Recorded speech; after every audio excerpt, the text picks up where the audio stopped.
Do it some other time. The Bruce trailer got released today. There's a Bruce Springsteen biopic with Jeremy Allen White. Looks good. Look good. Yeah. Looks really good. Yeah, I'm really excited about it. Anything with that guy. I'm just yeah. You don't love fine. him? No, he's great, but I know you're all crazy about the bear. Oh, you're crazy. You don't love the bear? I loved one episode of the first season. I didn't see the second season, but I loved one episode of the first season. The rest was okay, but it wasn't this triumph of a craziness that everybody thought it was. I thought crazy. It was good, and I thought there was one episode right in the middle that was great. It was like the best episode. It was the best episode of the series, but it was mind blowing episode. That was a cool one. But outside of that, I'm like, it's good. It's good. The Christmas episode is what you loved with Jamie Lee Curtis. No, it was like that one that it was almost like real time, and it was like I forget. It was just nonstop stuff going on. Oh, that's every episode. Every episode is like real time, nonstop stuff going on. Maybe it was one camera shot it was special about. I haven't seen it since the first season came out, but it was like in the middle of the first season, and it was like nonstop action of like, I think it was one shot. It was supposed to be one shot. It was one. Yeah, they never cut away. Yeah. I think that was the good episode, and then that was a good one. Outside of that, I was like, I don't care. Look at the fancy pants TV critic we got here with this white wine, sipping white wine. First of all, this is margarita. Oh, fancy. Fancy man over here. All right. Frankie, see, we got tons of topics on the podcast for this episode. The Israel-Iran conflict goes into yet another day. U.S. asked Iran to surrender. Spoiler alert, they didn't necessarily go for that. Get out. We lost Ann Burrell, famed Food Network chef. Have a cause of death for everybody there. That's some breaking news. Hulk Hogan was rumored to be on his last leg. That's not true. We'll fill you in on the details there. The Lakers just sold minutes ago for a record amount of money. The most a sports franchise has ever sold for. Cool. And the Panthers won the Stanley Cup last night, costing somebody a lot of money. I'll share that story with you. Plus, we got an AOA Game Time episode with the great Aaron C. coming up. My friends, that's a podcast. Wait for it. Oh, you weren't ready with the button. No, I'm ready. I want to send a special happy birthday to Bird. It is Bird's. Hey, happy birthday, Bird. Happy birthday, Bird.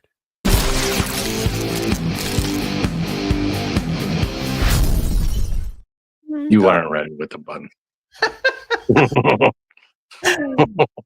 You could have done that birthday shout out at any time.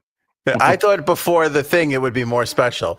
There's no reason for you to believe me. And Frank is 100% right that that's exactly what I would do to stall. But believe me, that one was genuine. You don't have to believe me. I get it. I understand. I totally get it. I don't believe you. Frankie sees some updates here on the Iran-Israel conflict. President Trump, who is he talks a lot and contradicts himself from one sentence to the next. So some reporter asked him today, like if it's too late to get Iran and into negotiations and everything, and he was like, no, it's not really. It's never too late. And then like 3 seconds later, they were like, well, if they came to the table, would you? And he was like, well, last week would have been better. It's kind of too late for that. I'm like watching. I'm like, what's happening? I'm like, is it too late? Is it not too late? What are we doing here? If Biden would have said that, everybody would be like, oh, he's losing his mind. He doesn't know what he's saying. Someone help him to his chair. Oh, he's out of his mind. And it's like, well, I didn't even hear about that. That's how that's how it doesn't even matter anymore. Yeah, it's so interesting too, the press corps and how he is. I will say this, he is available. He's way more available. I remember in his first administration, I criticized him for canceling the briefings, and they weren't happy with how that was all going, and it was just never good, and they just stopped doing briefings, which I thought was not a good way to handle a presidency. But he's a lot more available now. He's talking a lot more, which I think is great. In one aspect, it's great. But at the same time, I think he is talking a lot and can't keep track of some of the things that he's talking about. You know what I mean? Well, that's a huge problem. He talks. He'll just say, the problem is he says a lot of stuff that is just off the top of his head. I think none of it is planned, or at least a good percentage of it isn't planned. Yeah. What he's going to say, and he'll just say something to make whoever is listening. It's just to answer the question. It doesn't have to be true. Well, but it'll just say it. You kind of get the feeling too that he's always on a talk show, like when he used to go on like Conan or the Tonight Show or Letterman. You know, I think he's still in that mindset when he's got a camera in front of him with microphones. It's been 10 years. Stop it. You jerk. You're president, second term. Maybe. I'm sorry. No. I was gonna say, the other not so great thing about it is like when you get into a situation like this where it's like, as a leader, you know, you have to let these things play out. Like everybody has, obviously, we all have tons of questions. Are we going to get involved? Not get involved? What's going to be the extent of it? And all of that. Well, the other part. Go ahead. I was going to say, at the same time, it's like there are no answers. You have to wait. Like it does have to play itself out. You do have to constantly try back channels, other countries, you know, diplomacy, Secretary of State, like all of those things have to really play themselves out before you get involved in a war type, situation. Yeah, but you got him. Oh, we're not involved. Oh, and then you got someone like Ted Cruz talking to Tucker Carlson saying, "Oh yeah, we're involved. We're totally behind, totally supporting Israel and their fight against Iran." And then we're like, "Well, wait a minute. What do you mean we're involved? We're not involved." And it's like, "No. We're involved, but we're not involved." And it's like, "Well, what the fuck? Are we at war or are we not at war? What are we talking about here?" I saw a clip of Ted Cruz on Tucker Carlson, and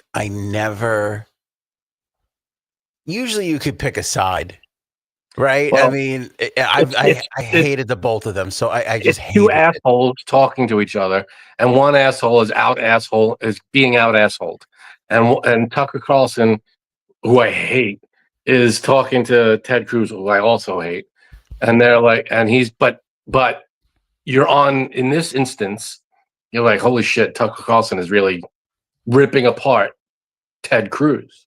And he's like, you don't know.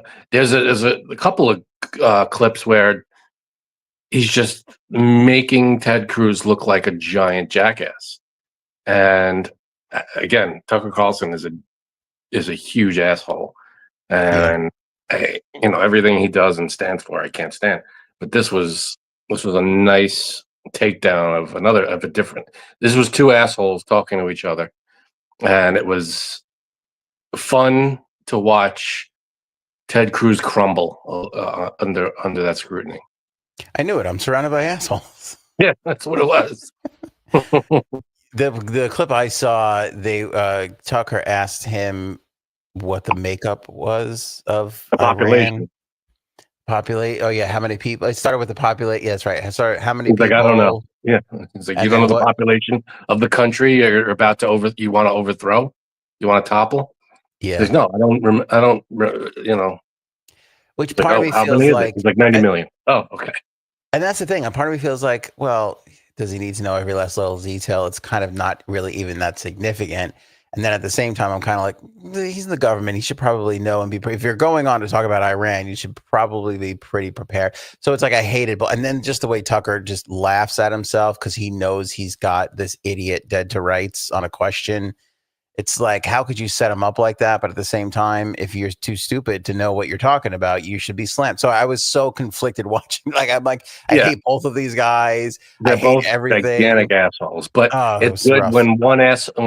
when two people on that side, the asshole side, tear each other down. It's just great. But keep firing, assholes. Sorry. It's going to be great to see him back as Lord Helmet. I missed him so much. Like it's like we've been, I don't know, like I mean, 20 years since his last role. we were without Michael Keaton for a long time before he came back, and it's been so great having him back. I mean, he's just been on fire, you know. Oh, absolutely. He was. He didn't win. He was nominated, right? A couple, maybe for one. Birdman. Did he win for Bird? No, he didn't win for Birdman, right? I don't remember if he won or not. That's a good question. Yeah, I'm not sure. Came back as Batman. The whole big thing. So great, reprised his Batman role. Do you think this? Not to go off on a tangent here. No, we're talking Israel, Iran, but do you think this leads to Rick Moranis coming back, or is it just like a one-time? I'm just doing this one movie. Such a great question. I want it to be more, but I don't know. But I think like Keaton, like once you get back in that and you got that bug. Plus, I mean, if people don't know, his wife passed, and then he just decided to stay home and raise his kids. Rick Moranis, yeah. Right. That's a while. So I would assume that those kids are older now. And it's kind of like it is that door back to, oh, my kids are older. This was a lot of fun. Maybe I will do something else if it does, come up and it is a good project, I mean, there was a couple of years ago, I guess, it was, I'm only coming back if Mel Brooks wants to make Spaceballs too. You said that? I heard that somewhere. Yeah. Like he goes, if he, or like that was the rumor. Either Mel Brooks said it or someone said it on some talk show or something. I can't remember where I saw it, but it was like if he breaks out the helm, at the Lord Helmet thing again, then that's the only way he's coming out of retirement. I don't know when I know they're starting the process. Well, so Mel Brooks is going to be 100 when it comes out. So that's what, a year or two 2027. away? He's 98 now. He's 98 and he's just going to start filming Spaceballs 2. And yeah, he's going to be 100 years old when Spaceballs 2 was released. I love that guy. I loved his book. His book was pretty good. It was a lot of fun to read that book. Yeah, it was I forget what it's called, but it was really, really, it was good. I thoroughly enjoyed. He went through every single movie and what was behind it, and it was just really a lot of fun to read that book. But I think so. My prediction. I don't know when it's going to come out. I would assume summer, but I think that Halloween is going to be crazed with all Spaceballs characters. All Spaceballs characters, sure. How do you do Lord Helmet though? That's a tough one. You got to build that. Well, with 3D printers, I'm sure it's easier now than it used to be. Yeah, and who knows? I mean, they could probably make those out of a cheap plastic mold. I'm sure it'll be something for sale. I'm sure that'll be in something a costume you could buy. I'm sure around. Somewhere. They totally should do that. That would be amazing if they did that. Oh, so good. It's nice. It's nice when you're talking about the precipice of World War III to kind of go back and think of fun stuff like Spaceballs. How did we do that? I don't know. Anyway, so long story short of it all, but essentially in all his talking, President Trump said, I think that Iran should outright just surrender right now. And then the Ayatollah came back with, there's no way we're surrendering. And if the U.S. is involved, we're going to bomb them. I got to tell you, I caught a lot of shit from people on Monday's episode, when I was basically saying we're at the point where, here's what I said, and I still stand by this. I don't think that the U.S. should get involved at all beyond targeted military strikes against the underground nuclear facilities like was it Fordo, I think is one of them, because we're the only ones that have these bunker busters. These are these bombs that could literally go down underground a lot of feet before exploding. Israel does not have this, and from what everybody can tell, no other country really has these type of weapons except for us. They're 30,000-pound bombs, these bunker busters, and there's 30. You think they were at 25,000? Going, I don't know. I think we need just a little 5,000 more should really. I bet there's a science. I'm sure there's a science to. This is the weight you need to get this deep underground, and however the hell it does that, I'm sure there's something to it. Yeah, so well, I think there's several nuclear facilities. It's probably a little unclear right now, but for sure we know of this Fordo is this one nuclear facility for sure where they were doing most of the uranium enrichment. So basically nobody else can get to that except for us. I think we need to take that out. Unless we can get them to the table to agree to let people into that facility to check it and do it. If diplomacy rules out, I mean, who's not in favor of diplomacy first? So I believe in that. But if we can't get there with diplomacy, then I think that we need to take that out and let it be that. I don't know how we get there.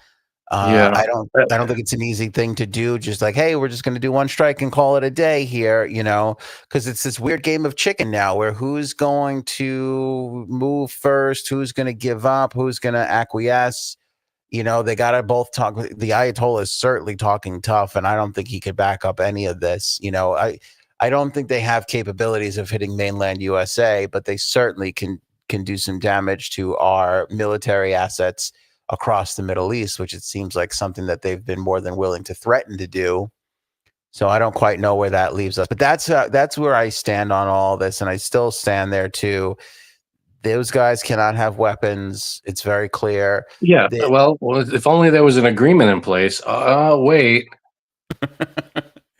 They were in their parliament today or yesterday, burning American flags, which was the height of stupid. I mean, these guys were lighting these paper American flags on fire and holding them. And then you see the guy gets to the point where he can't hold it anymore, and he literally just drops it on the floor of parliament of their parliament.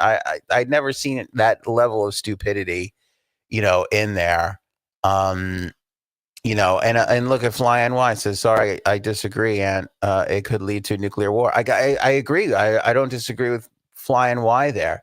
I think it's a really tough, complicated situation. You got Russia getting involved. Who is it today? Pakistan, maybe. I think Pakistan put out a statement that they don't want us involved, and that would cause some sort of retaliation, whatever the case is. But listen, I think what people need to keep in mind here, and I don't want to, another thing I was catching shit for is like, Israel jumped the gun and they were, and that all may be true, but look at the way that this little conflict is shaping out between these two countries. Israel is targeting military assets and leadership, and Iran is launching rockets and ballistic missiles into population centers. So that should give you a little bit of an idea of who the bad guy really is here. Because although Israel strikes first, it's targeted to military assets only. They weren't just launching things into where a lot of people are living, but that's exactly what Iran is doing because they don't have any other play. Well, what is their end game?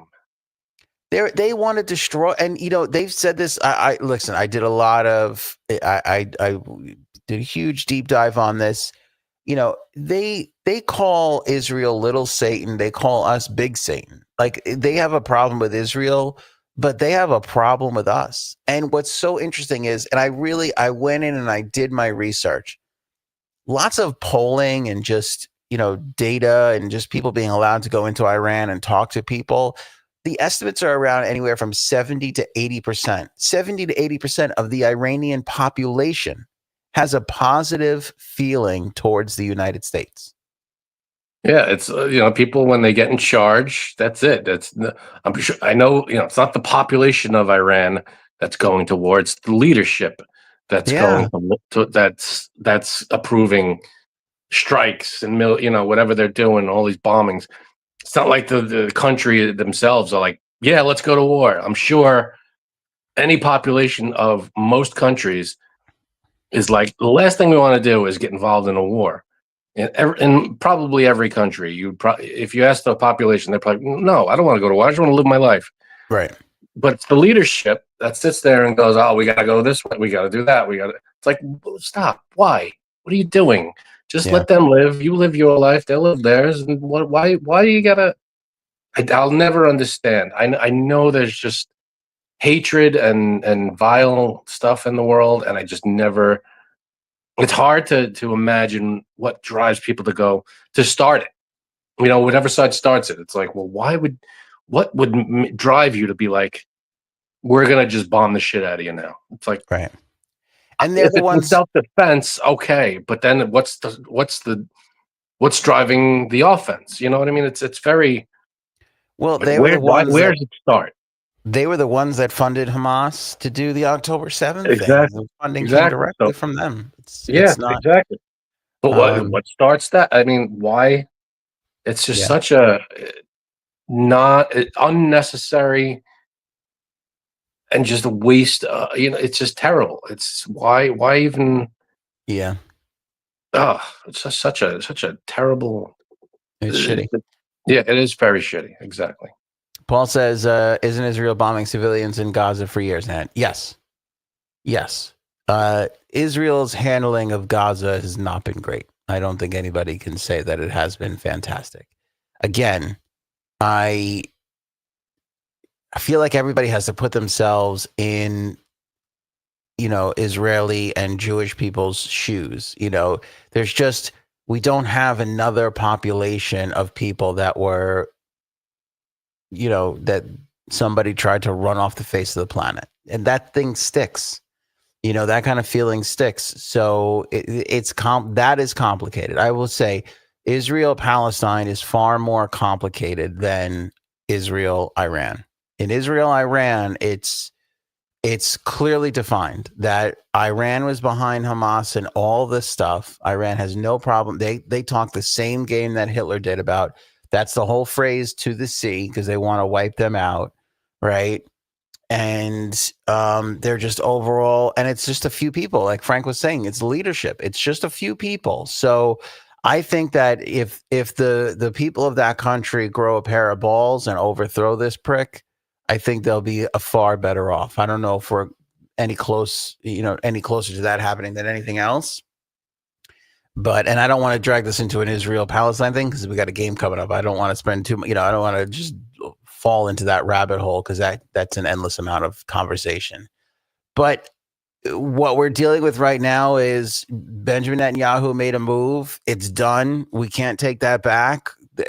From all accounts, it looks like the United States told him not to, and he did it anyway, because he felt like it was imperative. And so whatever intelligence he had, you got to trust him as an ally that he made the best call. And now that the United States told him not to, but it would help. But don't do it, but do it. It was a very ambiguous. Well, it goes back I don't know. Yeah. I think they told him not to and felt that way. But that goes back to what I was saying before. If he's just talking, he's just talking so much. And you got to rein that shit in. I mean, I agree. But there's those moments where he thinks I gotta sound tough here, and then I gotta be friendly here, and that's where you're getting those contradictions that you're talking about. That's why I think. Well, then you get no clear message. You get no. This is the plan. You get in front of the news cameras and you say shit like, "Oh, it would be terrible if they did it, but it would help us out." So I don't know, but they shouldn't do it. But if they did, it would be great. It's like, you see world leaders looking at this going, what the fuck is this guy saying? Get on one side or the other, at least. I do think it's good from a standpoint of, we have to be, not that that's good, but I think the ambiguity that he displays is helpful in this instance. Like his basic statement, the big takeaway from President Trump today was, I might do it, I might not do it. And I think I think that's exactly what you need to have, because you can't have them getting out of control, meaning the Iranian leadership. They have to know that they're going to pay. I mean, they have to know. This isn't close. This isn't a fair fight. We don't want to go in there and bomb that country, not because we're afraid we might lose. It's because we know we're going to win, and then we're going to have to deal with, you break it, you buy it. You know what I mean? He's got to know that, like, deep down, he has to talk a tough game for his people, but he's got to know that between everybody, England is sending more assets there. We're sending more assets. They get the floor wiped. It would be instant. It wouldn't be more than a week before they were gone. I get that, but it's still, it's one of those. Are you sure? No, I don't think we want to do it. But that's what I'm saying. I don't think we want to do it, not because we're afraid. Look at Russia, Ukraine. Everybody thought that would be oh my God, the quickest. It's still going. It's how many years later? Yeah. So you don't know how long they could hold out and be and do whatever attacks they want to do on foreign soil, send people. Who the hell knows? Yeah, no, we don't know. But I think that this is going to drag on. If I'm in the Trump inner circle, first I would say, how did I get here? Yeah. Second, What the fuck, guys? second, I would say don't do anything for at least a week. Like, I mean, let's see how this all plays out. But with that kind of mentality, you always run the risk of they do launch something and they do harm a lot of people, and it does Yeah. escalate out of control. I would be like, get every satellite over this fucking country. Well, I need to know radiation. I need to know where everything is. Give me a complete detailed map of everything they've got and show me where it's all pointed. And agree. We got to keep an eye on everything they're doing. And we gotta know what Israel knows. We got to get people on the inside of Iran. We got to really work this before it gets bigger than it is. Yeah. Frank, I like to shout out the good screen names, and this is a great one. Keep your receipt for your alibi. That's a great. That's something. Been around before, obviously, member, but I love that. Keep your receipt for your alibi. That's so good. That's a good one. The other thing that President Trump said today, as we'll move off this, he said he knows where the Ayatollah is hiding. So, I mean, that's a clear sign of. I don't know if he does or not. I love that he said it because it's like, hey, however this shakes out, asshole, you're gone. Like whatever happens, like you're definitely dead. And I think that really does make a difference for people. I don't think that guy wants to die. But by all accounts, his poor country. I mean, think about where that country was in '76 before they took over, with the hostage crisis and everything else. And then let's not forget the bombings when we were in Iraq and everything, the terrorist attacks that they made on U.S. soldiers. They've not been, kind to the United States in any way, shape, or form. Like they've gotten away with a lot of shit. And, I think their time is coming up. I don't think that the Ayatollah has much time left. It might take 5-10 years, whatever. It might not be us. But I think that his people, after a while, like if you're asking me too, like I'd be like, let's take over their internet. Let's fucking drop leaflets of information. Let's get the people of Iran to turn against their leadership and know that they would have support if they were to overthrow the government. I mean, we've seen a lot of governments be overthrown in the last 10, 15, 20 years, so, we'll see how that all shakes out. Any last thoughts on that? No, I just hope, hope they can come to some sort of ceasefire agreement and just get a deal on the table. It's tough because of everything that's already happened, but there's got to be an end soon. I hope. Yeah. I don't know. I don't know how they're going to figure it out, but I hope they do really soon. I don't know either, but you got to do it in a way where everybody gets to save face. Like that's going to be the most important thing. Let the Ayatollah save face as long as they get inspectors into all of those facilities. You got to let him go everywhere and let him come up with some way to make it look like he did great or Israel back down or whatever, whatever it is. But the thing is with dictatorships too is it doesn't even matter most times. They're going to just fucking tell their people whatever they're going to tell them anyway. It doesn't make much of a difference. Frankie, Ann Burrell, famed Food Network chef, dead at the age of 55. It was a pretty stunning thing yesterday morning when the news came down. Or was it this morning? I don't even remember. I think it was yesterday. I think it was this morning, but I'm not. Was it this morning? Okay. Then it was this morning. Anyway, we went hours without knowing exactly what happened. And then we just got the word that she died of cardiac arrest. So heart attack is what it was. Now, what caused that? We still don't know. We'll have to wait for the autopsy to come in. But a representative for the fire department did disclose to the media that there was a 911 call saying that she was unresponsive and it was a cardiac arrest situation. I don't know who the caller was. They didn't give that information out, but they did also say that by the time they arrived, it was a DOA situation that she was already gone. And this was 7:50 in the morning that the call came in for her passing. What's nuts is the night before she was at like a comedy show. I don't know if doing stand up is the right way to say it, but it was like a show at a comedy club, and she was up there performing, like talking. Everybody said they enjoyed it. So she was at Second City in Brooklyn. And they were enjoying it. It was like a fun little thing, and she had like such a good time. And they said that Anne was a blast. She was always that kind of host that like had that smile and lit up the room and everything like that.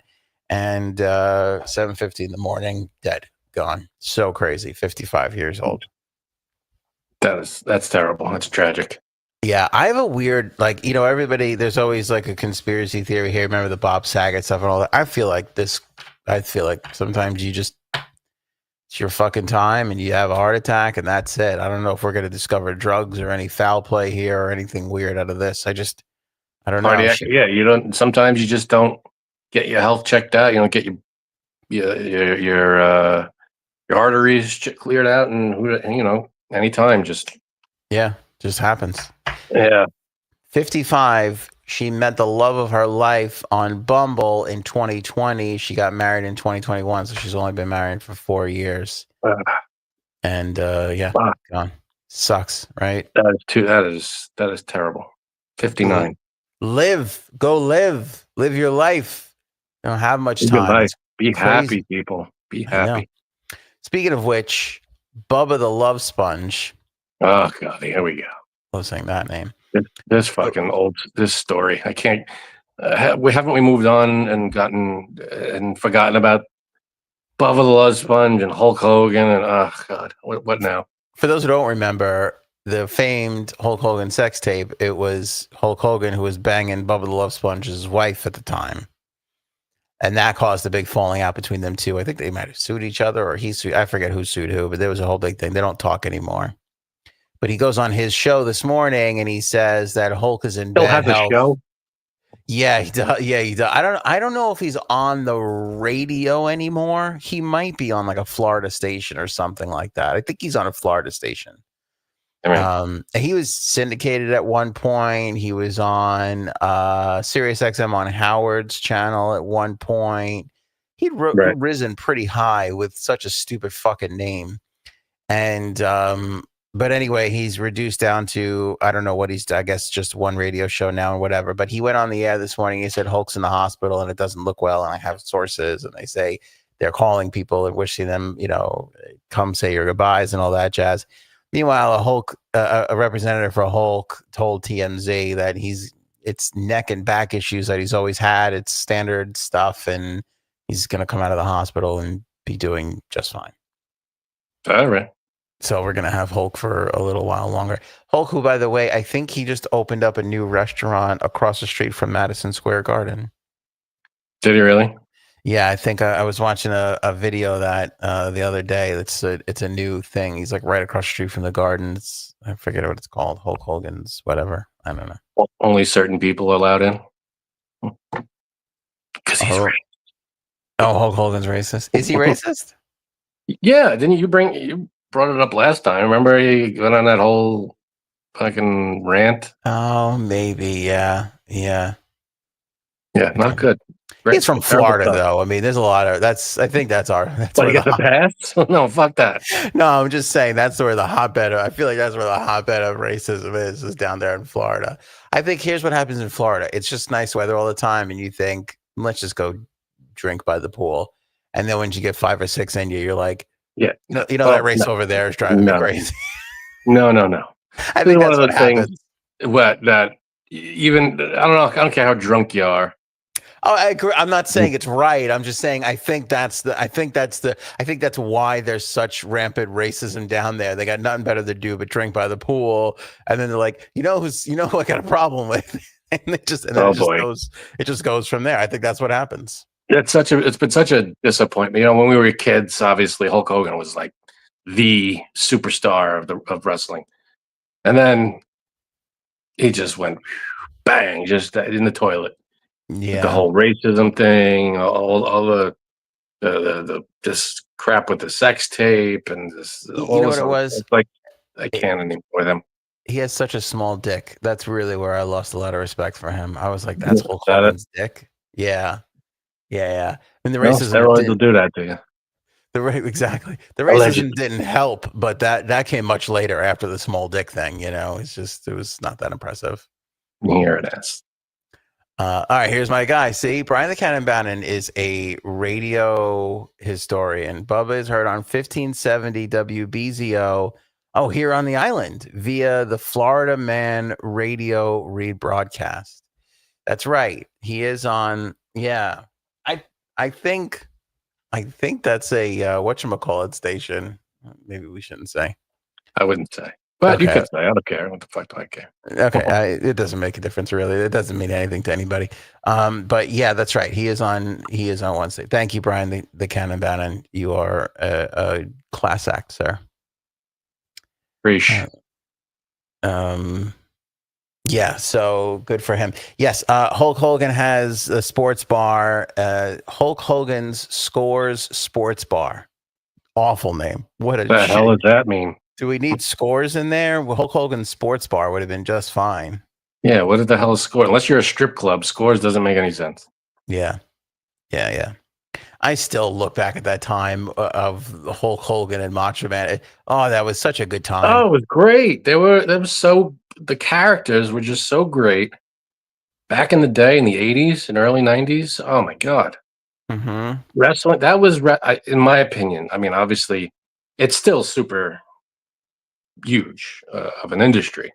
Yeah. But obviously for us, the peak for us was the 80s and early 90s.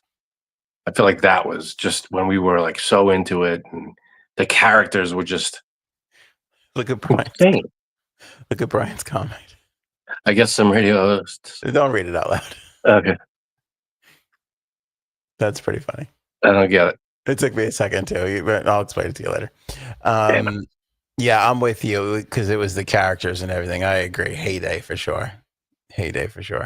Yeah, but then then you get 20 years later, you got you're racist, and it's all in the toilet. And I'll tell you what, they're all falling apart too. Like I saw, it came across my feed the other day. Somebody had video of like one of these like autograph signing sessions. Who's on like a scooter? Who's just like limping along? Like I don't know if you remember, Shawn Michaels had a tag team partner back in the day, Marty Jannetty. I remember that name. You remember Marty Jannetty? I saw he was in the video and he was just like limping along, and I'm just like, who's waiting for Marty Jannetty's order? Like, what a pride swallowing. You don't know. Who knows? Maybe people remember. But just the abuse these guys took on their bodies, it was nonstop, and I'm sure there's mountains of documentaries on all this. Yeah. But nobody better though, if you ask me, Bobby the Brain Heenan. That fucking guy. Oh, that guy was nuts, because he was a wrestler, then he was a manager, then he just didn't stop, the guy. So fucking funny. I watched the documentary. I actually paid for Peacock just to watch the documentary on WrestleMania 9, because that's the one that they did in Vegas with the toga party and everything. It was his idea to get put on an elephant, but he's like, put me on the other way. So he was facing backwards. He was facing the elephant's ass as the elephant was walking out. And he's like, what's going on? Stop this thing. And he's fucking the whole way. And you see him get on it in the back, and you see him come out. And I remember watching that as a 10-year-old or 12, whatever we were at age, just laughing at how funny that was. And then to see him actually get into the character and do it and set it up and come up with the whole idea, I'm like, this guy was a genius. Like, he's a fucking genius. His talent was a genius, but that was a fun bit. His talent was wasted in wrestling. Like, he could have been such a great like late night host, I think. I don't know. There were a lot of huge characters back then that, it's like they had, like, I don't know about today. I feel like today the characters aren't as colorful. Yeah, I guess, but like back then it was like, this guy cuts your hair, this guy puts a snake on you, this guy, you took one concept and you made a whole character around it. Yeah. Like, this guy's gonna, this guy's a millionaire, and he's Ted DiBiase is the guy at the. I'm like, all right, and they were all interesting. It was like superheroes. Oh, this guy could fly. This guy has the X-ray vision. This guy has claws. And they all had their. But now I can't. I don't know what. I'm sure there are all these characters, but they don't have these gimmicks. They had a lot of gimmicks back then. Right. But that I don't know. They were a lot of fun, I thought. Like you looked at them and you knew the character right away. You don't get that. Oh, now. Absolutely. No. This guy was an Undertaker. This guy, the Bushwhackers. This guy was a sergeant in the army. They all had these crazy characters that were so obvious that you were like, oh, I know this guy. He has a look and he has a whole setup and a whole attitude that you like, know him right out the gate. And it was, I don't know, that's when it was so much fun because it was nonsense. It was stupid, but it was so much fun. I agree. Frankie, see the Lakers record-breaking sale here. You want to take a guess at how much they're selling? It's the Bus family. Why would they sell the Lakers? I don't know. It's interesting that you say that because I never thought Mark Cuban would sell the Mavericks. He was so into it. He still owns 27% of the team, but I just never thought he would give up controlling stake of the Mavericks, and he did. The Celtics just sold back in March, and the Bus family has owned the Lakers, I think, since 72 or 76. So now, is there a chance that they'll be moved? No. They'll stay there. So I'll give you some of the details. So Jerry Buss acquired the Lakers in 1979 for $67.5 million. $67 million in 1979. Oh boy. I mean, this was a record today for a basketball team, one of the biggest basketball teams. It's got to be in the billions. It is in the billions. Take your guesses. Bird guessed $2 billion off the top of her head. I'll say 10 billion. Frankie's saying 10 billion. We don't have the bell. What's that show when you get Price is Right? They ring the bell. $10 billion, my friend. You nailed it. Wow. Right on the head. Right on the head. Bought it. I swear I didn't look it up. I had no idea. I know you didn't look it up. There's nothing that could interest Frank less than a sports team being sold. Even if it was his beloved New York Rangers, he would still not care or know it even. Who owns the Rangers now? I don't know. I don't know who owns them now. I don't care who owns them now. Just want them to fucking win on the ice. I get it. Yeah. Why would I care? I mean, unless it's, I don't even know what would drag me into caring about who. I mean, unless it's some evil, whatever. I don't. What if it was Hulk Hogan? Would you have a problem with it then? No, then I'm an Islanders fan. Wow, that's all it would take. I got to figure out a way to get Hulk and his racist ass to buy those Rangers. All right, $67.5 million, selling it for $10 billion. They're selling it to the current owner of the Los Angeles Dodgers is buying it. So that's how you know for sure they're not. Damn. Yeah. Man, imagine just having 10 billion. I can do 10 billion. It's like, holy shit, what? Yeah, the Lakers were like, oh, man, we could have went higher, guys. I don't know why we stopped at 10 billion. But why do you think that? Like, I mean, I feel like it's everybody's dream almost to own a sports team. I mean, maybe not everybody's, but like, well, you know why? Because it sounds like something you don't have to pay attention to. Right. Sounds like you just own it. Let the people who run it, and you just live off of whatever. Whatever you earn from it. You're the owner. You show up in the limo. They bring you up to the fancy box with the fancy chicken fingers. Exactly. What is the owner literally? What does the owner do? I mean, all right. So there's this show. I forget what it's called. It has. Oh, what the heck is her name? I'm gonna blank on her name. Goldie Hawn's daughter. Goldie. Yes. Thank you. Mm-hmm. That show. Did you watch that show? The Netflix show. I thought it was great. It was really good. Yeah. So I get the owners, they deal with the players and this and that, but I feel like in reality, how involved does the owner need to be? when you hear like I own a team, because you hear about all these things, I own this percent, that percent. How many people actually own the team? Right, a lot. How involved does the owner get? Yeah, sometimes more than others. Like Jerry Jones in the Dallas Cowboys is like the general manager too. He's like super involved. But most of the time, you're right. They're. I guess think they call the general manager like, "How's it going? Do you need anything? Are we're gonna win this year? Like that kind of shit." You hire someone to run the whole thing, and you just sit back. That show, by the way, is based on Jeannie Buss, the girl who owns the team now, because Jerry Buss died and then he left it to his 6 kids, but Jeannie is who used to own the team. Yeah, exactly. Well, I think, it's funny. I don't know if they're holding on to a percentage of it. I know they're selling the majority stake, so he's going to be the majority owner. So I don't know if they're pulling like a Mark Cuban and holding on to like a small percentage of it. A lot of times people do that.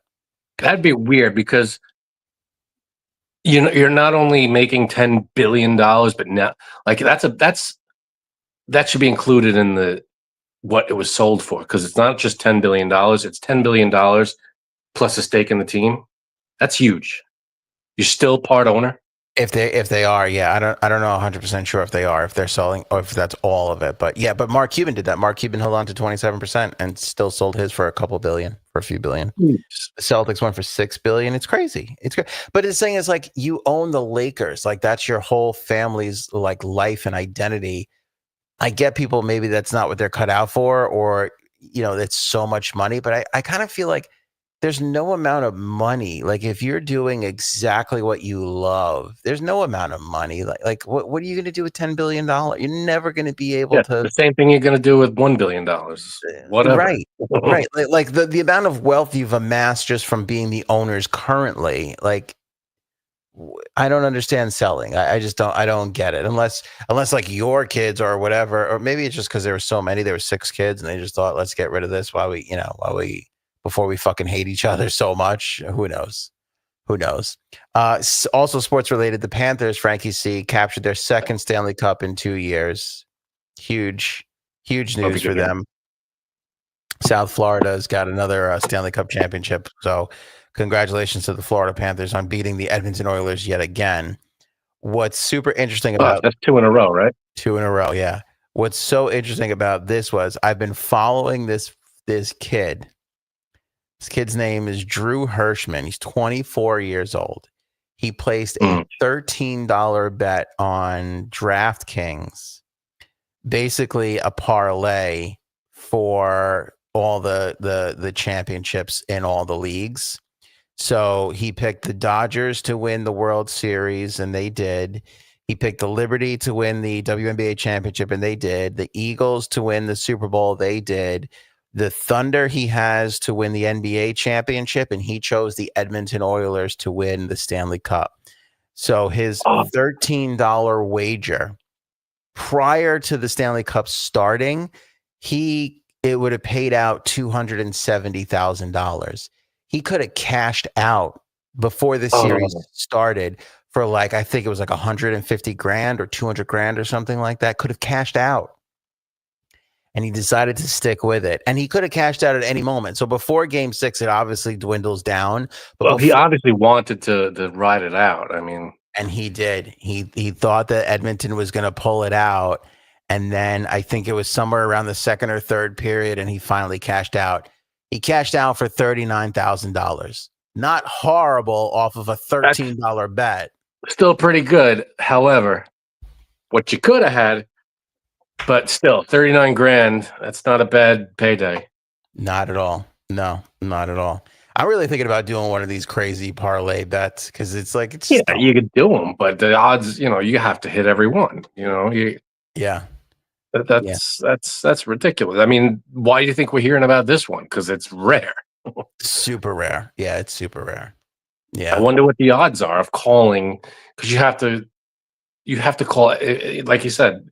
How many different sports did he have to call? He had to get, like, it sounds like 5 or 6 of them, at least, and 5 of them. And you have to know each. You have to hit each one on the head, and I don't know what the odds are, but the fact that we're only hearing about this one is pretty. Yeah, and the Thunder, the other they're leading in the series. They're leading the Pacers in the NBA Finals 3-2. So that was driving his earnings up. So basically, the Edmonton Oilers screwed him over on this one. Damn it, Edmonton! That goddamn Edmonton Oilers. I was rooting for Edmonton too.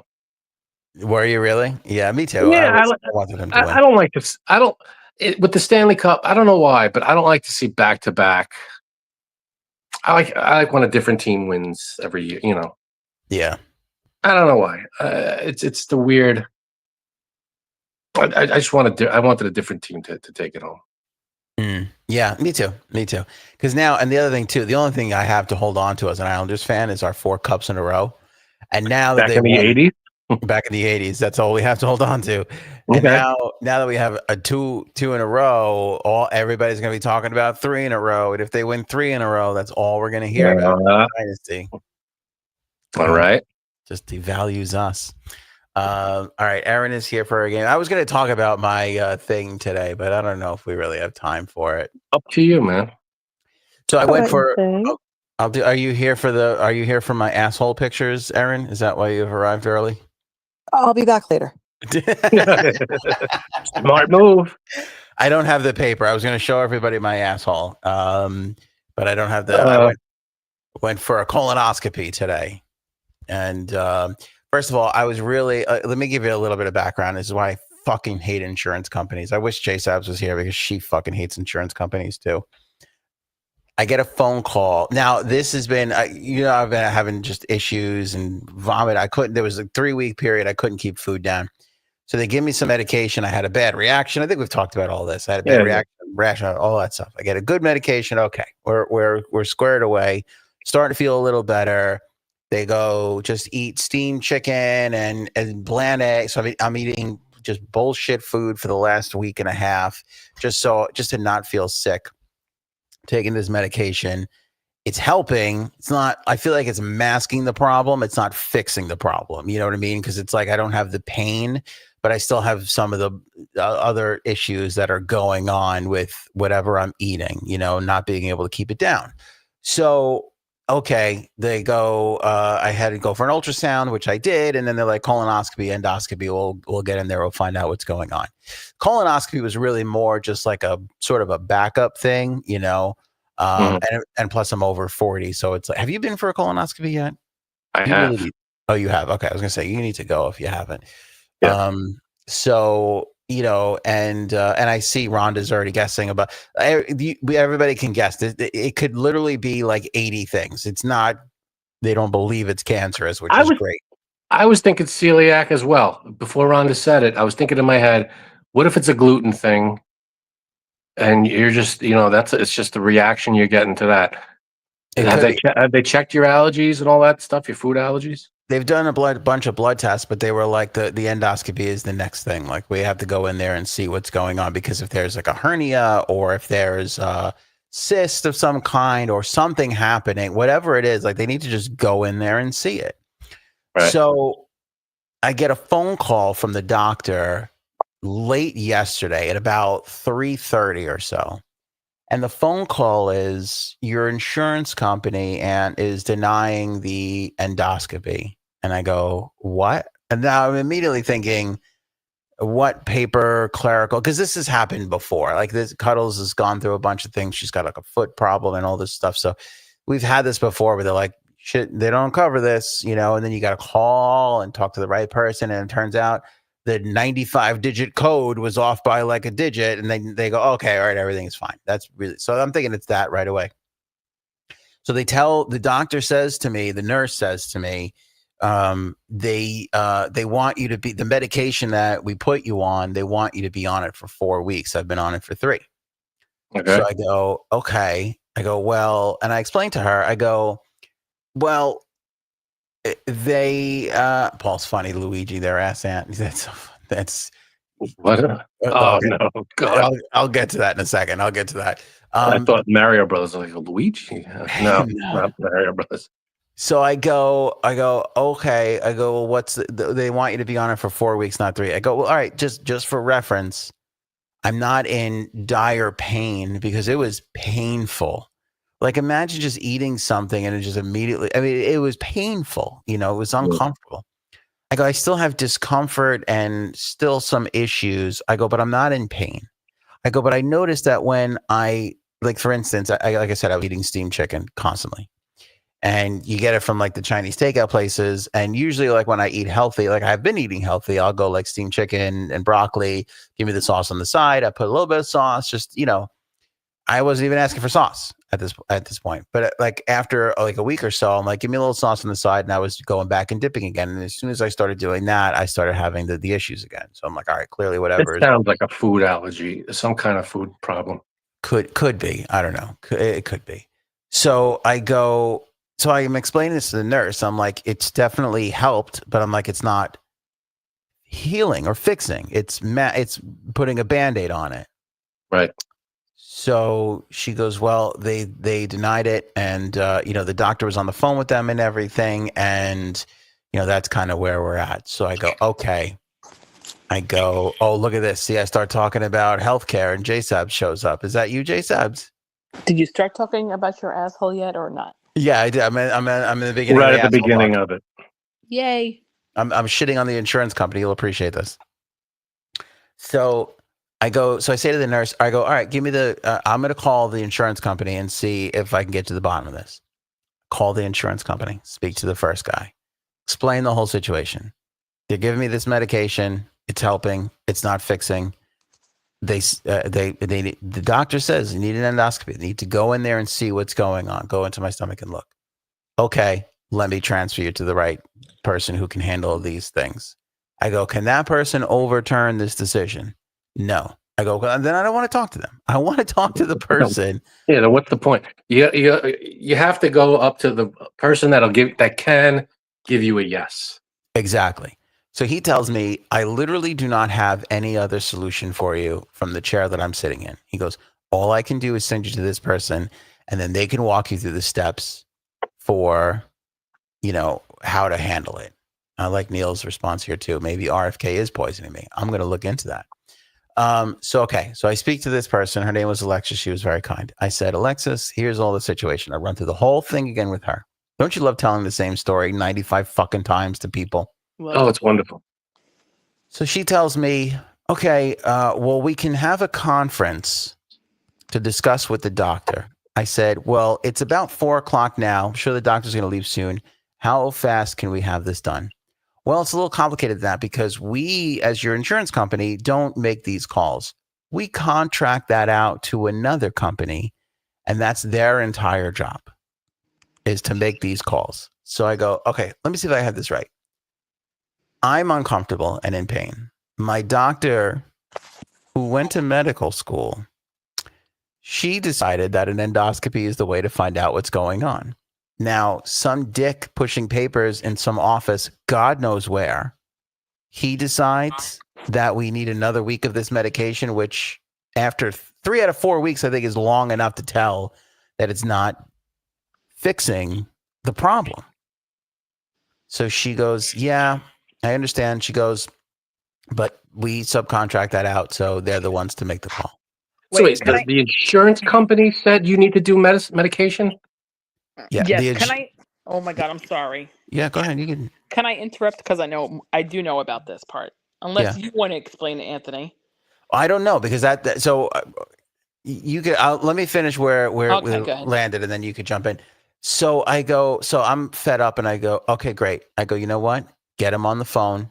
We'll get the doctor on the phone, and we'll hash this out right now. I said, because I'm ready to fucking. So annoying. I'm ready to just lose my mind over this. So God bless my cousin. My cousin's a lawyer, and I throw a poor man. I go, my cousin's a lawyer. He loves me very much. I go, I have no money, but he loves me. And I was like, I'm going to sue the shit out of everybody tomorrow morning. I'm just going to come in just with lawsuits. Like, great. I can't say I'm going to shoot the place up. That's not going to work. That's not going to help anybody. That's a bad thing to say. Yeah. So, but I'm ready to put my fist through a wall because I'm so fucking pissed. So I said, let's get everybody on the phone. Let's get this done because I would like to do this in the next hour before everybody goes home. I'm supposed to be in by the way, I'm halfway through the day of not being able to eat a fucking thing because you have to just drink water. I'm colonoscopy prep is terrible. I'm hungry already. I'm fucking annoyed. Like it's the worst, Yeah. Or is it? It is. So Have you got? It's terrible. It's the worst. I mean, it's not the worst, but it's bad. Because did you do the pills or did you have to drink the liquid? I had the drink. Yeah, same. But you remember the first time I did it was like 15 years ago. That was like a tub. They gave you like a tub of drink. Now they give you like just like a small little bottle, but Even it 2 little tastes bottles, like shit. Yeah. Oh, it's terrible. I put a picture of the members only area. I didn't put a It picture of my tastes asshole. it tastes like melted pennies. Yeah, it's really, really disgusting. So this is why I say to the girl, so let's get everybody on the phone. Let's do this. She tells me, oh no, you can't be there during the conference. It's only between the other company and the doctor. So you can't be in the room when they're talking about you. Yeah, exactly. So now I'm like, I'm losing my shit. So I go, well, get my doctor on the fucking phone. I'm like, we're going to do whatever we can to make this conference happen. She calls doctor's office. Now the doctor goes, no, we don't want to do that. Yeah. So now I'm like, now my backup, the doctor is like, no. So now I'm like, what the fuck is going? So call the fucking doctor back. Gotta wait for another phone call. She calls back and she goes, we already did the conference. She goes, we did it this morning. She goes, that's why we're calling you, because we exhausted every possibility. She goes, there is no other way around this. I'm like, I don't understand how an insurance company is making the call on my health over a doctor this is their entire job. Like, that's how fucking ass backwards our current system is.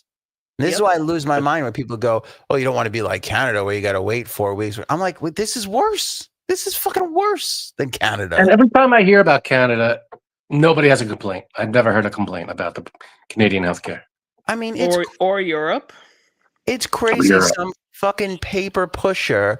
I said to the girl, I go, can you tell me the name of the person in charge of my account? I go, because I would just love to fucking. And I said to them, I go, what's the thing now? So I go back to eating regular food. I put myself into extreme pain. Now I got to go to the emergency room. And guess who has to cover that?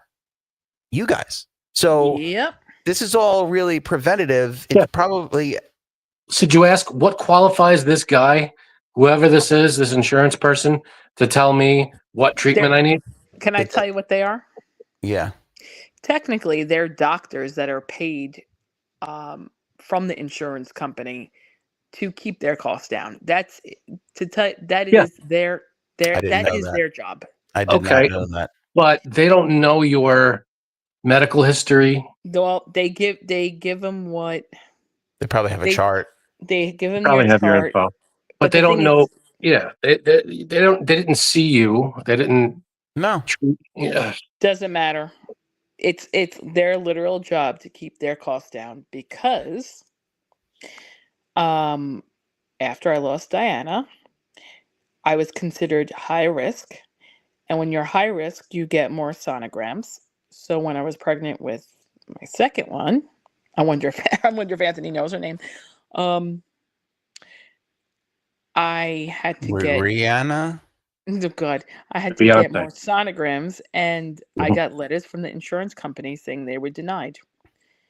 And I called them up like a raging lunatic, and I said, "Who made this decision?" Well, it's a medical doctor that is contracted out. I said, yeah, I want his number. I want his name.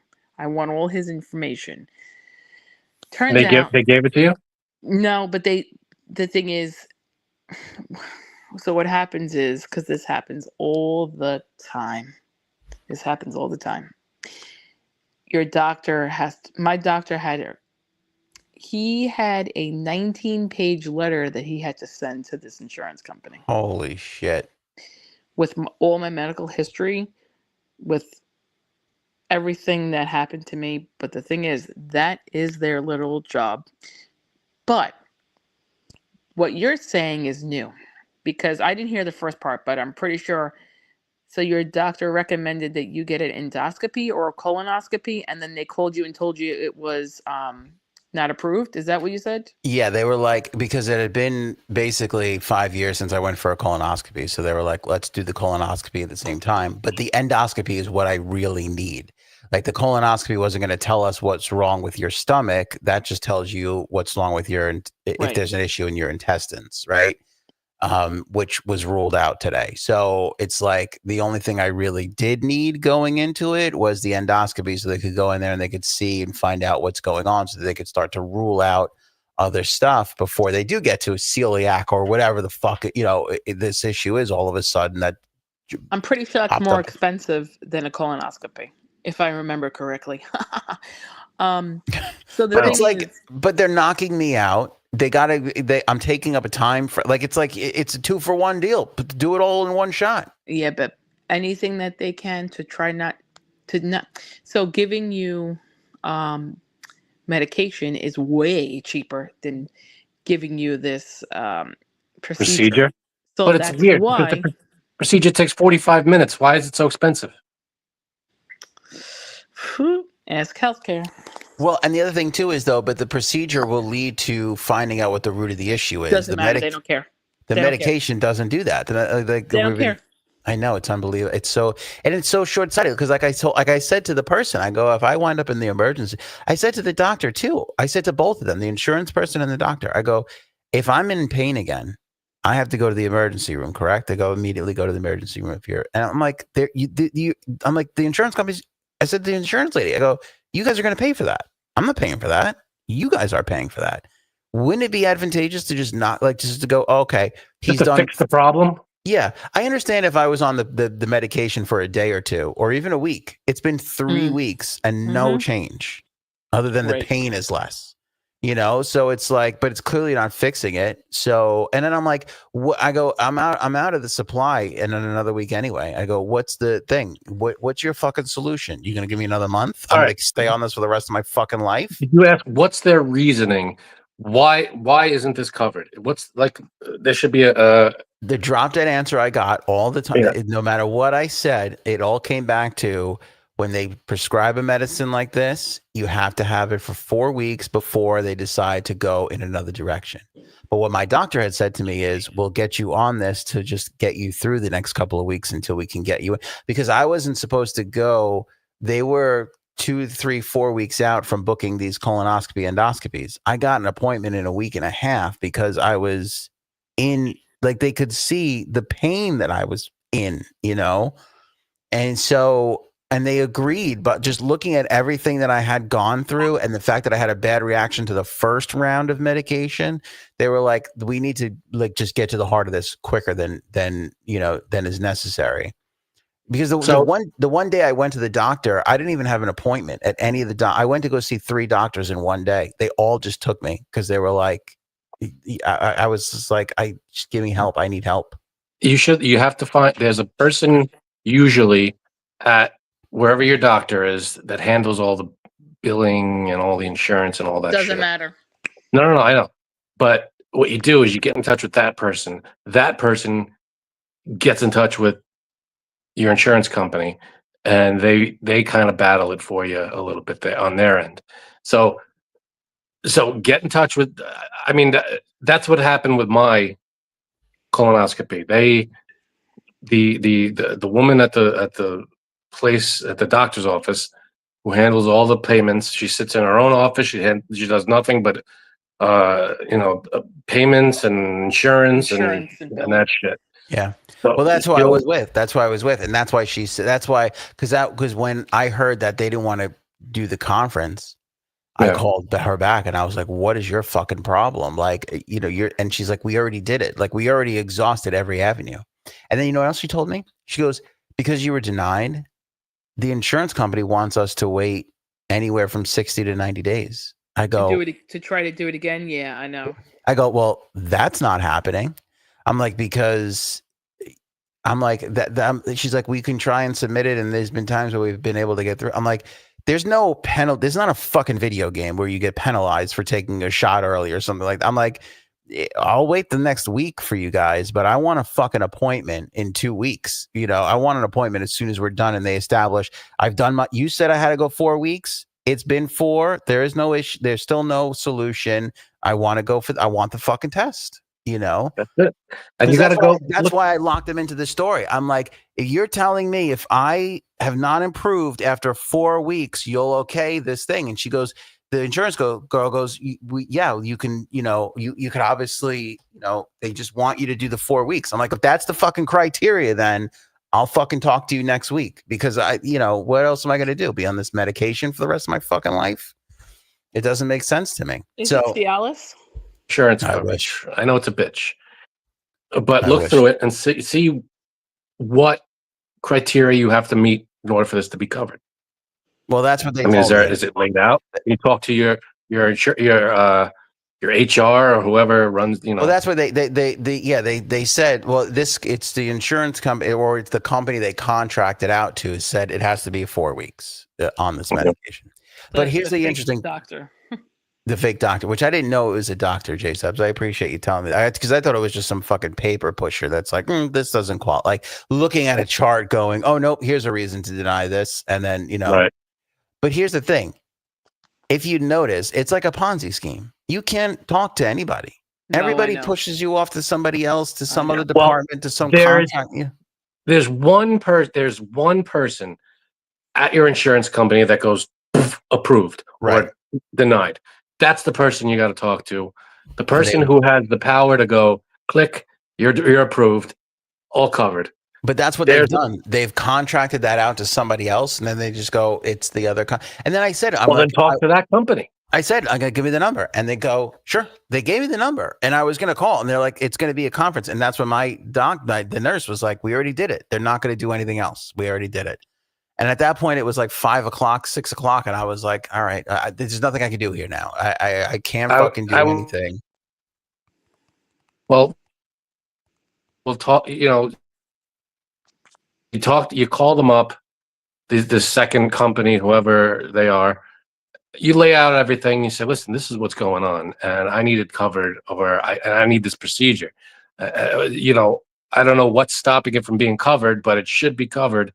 Can you push this through? And whoever's in charge of it, there's always can I speak to your supervisor? Can I speak to, until you can get a yes. Yeah, that's the game I was playing, but they were like, start again tomorrow. I'm telling you, call this new company, whoever the hell it is they hired out, and start the game there. Because if those are the people in charge, then that's who you gotta hassle. Well, I spoke to the doctor today, and she was like, listen, she goes, we'll, because they took something out of me today, but they don't think it's bad, but they have to do the full, what do they call that? Biopsy. Yeah. So they go, we'll wait for that to come back. And she goes, once we establish once we know for certain, she goes, I wouldn't worry about it. She goes, it's fine. She goes, once we know for certain that that's fine, she's like, then we'll go in and we'll do the endoscopy. We'll make sure we put the full court press on him to get that. I'm like, that's still 2 weeks away. She's like, if you want us to change your medication or whatever, she's like, we can to and I'm like, it's fine. Then at that point you feel like, all right, what am I going to, what are you going to do? Like, all right, we'll play it all out. But it's just dragging it out for the long term. And I said to her, and I said to the insurance company, I'm like, if I have to go to the ER, I'm fucking going. I'm not going to like. No, absolutely. Your health is first. Whatever they got to pay, they got to fucking pay. I don't give it. They're worried about their bottom line. Fuck that. And we've been paying for years, been fucking paying into the shit. I'm telling you, it's not as cut and dry as you think. You should be able to get to someone, because it's all decided by a person. There's a person in that company who looks at your file and goes, I don't think we can cover this. Or, it's not like they're looking at it. It's not going through a computer system and the computer system says denied. There's a person on the other end. The problem yesterday was I agree, but the problem yesterday was I was on such a time crunch to make a decision on whether to go or not. And then I felt bad for like all the nurses that pulled all these strings to get me in early, and I was like, I can't just fucking cancel this now. And besides, you got to get the procedures, whatever you had planned, you got to get it done. But now I got to go back. I'm going to have to go back, and another day of not eating shit and having I don't think I have to drink the stuff for the endoscopy. It's not as bad as the colonoscopy. No, I think it's just keeping your stomach empty. That's all. Yeah. But the whole fucking thing has been it's been a fucking nightmare. And I've been eating really good. And because the only thing I could eat is like white rice and pasta, I'm like eating white rice. I'm not eating a lot. I still can't eat a lot. It's just because everything is like upsetting. But it's like I'm eating all this shit now that I haven't been eating for the past like 2 months. And I feel like it's like fucking me up even more now because it's like, the whole thing's a nightmare. I'm so fucking miserable over it. Anyway, I was pissing out of my asshole last night. I did record that. I don't think I'm going to share it with everybody. Don't need that. We're good. Why not? But I did see pictures of my colon because I said to the woman, I'm coming out of it. I didn't get any pictures of my No, I go, let me ask you a question. I'm high as a fucking kite. I don't know what they give you, what this anesthesia is. It's so fucking good. I have no, like, if somebody tells me the anesthesia at a colonoscopy is similar to heroin, then just count me dead because like I need to know that I can't get that feeling any other time. Yeah, I think it's not to be, I think it's propofol. Is that what it is? Stuff that Michael Jackson was hooked on. Oh, I totally get it now. I totally get it. Yeah, not great. I mean, obviously it's a small dose and it'll knock you out for an hour. Well, I'll tell you what. I'm sure it's not what he was on, but this anesthesiologist, I think, overshot a little because I was. And you want to know what's funny? Every other time I've gotten it, they're like countdown from 10, and I'm like 10, 9. They didn't even do that to me. I was in the middle of a conversation. And like I was talking to the person, I don't even remember what the hell we were talking about. And then the next thing I know, I woke up in the fucking thing. I was like, wait a minute, I was just talking to someone. It's so you know what the guy says to me this morning? He goes, just as he's putting it in, he goes, all right. He's like, take a trip. He's like, imagine where you'd go and what you'd be doing. And I was like, I'd go to a Caribbean island and watch Dave Matthews. And that was the last thought I had. God, if that was the last thought of your life, whew. That's terrible. You should be ashamed of yourself. I'd be embarrassed if that's. Can we go back? Can you edit this? Can you? Oh, that's literally what I thought. And you know what's so funny? I had another song in my head because Cuddles dropped me off, and I don't forget what song it was now. But that was I'm like, I really hate this song. And then when he said that, I'm like, oh, Dave on a beach. And I start hearing a Dave song, and I just go out, and I'm Dave like, on the beach. Great, this is great. Wow. Yeah, that is awful. So I'm coming to, and I say to the woman, I go, did they record that by any chance? And she's laughing. She goes, we don't record these. She's like, no. She's like, she goes, but there's pictures. I'm like, oh, sweet. I'm like, can I get a picture? And she's like, yeah, you're going to get the pictures. I'm like, oh, I'm going to fucking show everybody. It's going to be great. I didn't get any pictures. Damn it. I got to tell you something. I've not looked at a lot of colons, but I think mine's beautiful. I really think I have an exceptional lower intestine, if we're going to be totally honest. I'm not going to lie. I'm a little jealous that I didn't get one. So, Jason, no, do women have to go for colonoscopies, or is that just a man thing? Women have to go too. I mean, I saw a lot of women in the waiting room today, but women have to. How do you know they were getting colonoscopies, though? Well, one guy thought he was getting colonoscopies, and he was just there waiting for his wife. I was like, oh. He looked like he was. Yeah, some people look like they like. I look at you and I think, yeah, this guy's definitely getting a colonoscopy. What? How could you tell? I got colonoscopy face. Yeah, I could see it. All right, now you mentioned that. Just look at his shoes. His shoes say, I haven't shit in 2 days. I know. And yesterday I shit like a waterfall. All right, you want to die? This is gross. So they put you in the room, and then they go, you got to take everything off, put the gown on. And then she goes, and then here's socks if you want. Oh, the socks were good. I distinctly remember the first time I went for a colonoscopy, when they're done, they wheel you in a room. The first time I went, it was like 15 years ago. And I'm in a room with this other woman, and they were mad at her because she shit all over the place. They were like, why didn't you stop eating when you were talking? She's like, I did. And I'm like, well, all the evidence to the contrary. And I just remember somebody saying, it's all over your socks and everything else. So as soon as she handed me the socks, I'm like, I'm not wearing my own socks into this. I'm wearing these socks just in case.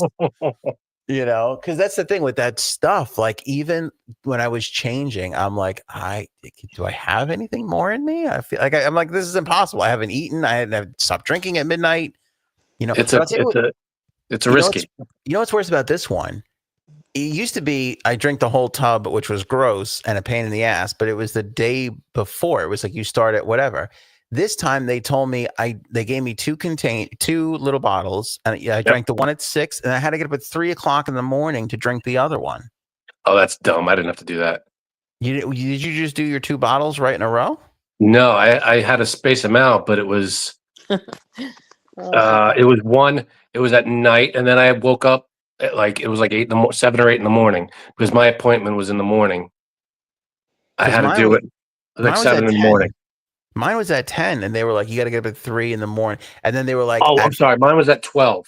Mine was at 12 or 12:30, so I had to do it at like 7." Okay.